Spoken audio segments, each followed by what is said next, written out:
Ето днес да ви покажа вече поникналите първи домати. Малко израснаха, тъй като светлината ми е малко, но ще се оправят след пикирането. Тук вече продължаваме с останалите сортове домати. Нареждаме по 5 семчици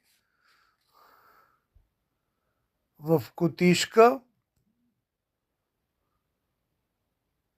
и с помощта на една клечка, ще ви покажа сега, натискаме ги да влезат около 1 см и половина някъде.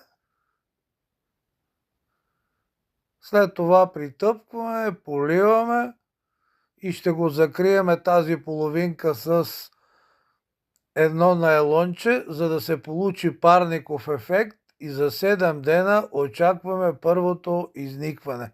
Ето сортовете: Оптима, Густо Пинк, Ръгби, Момини гърди, Идеал розов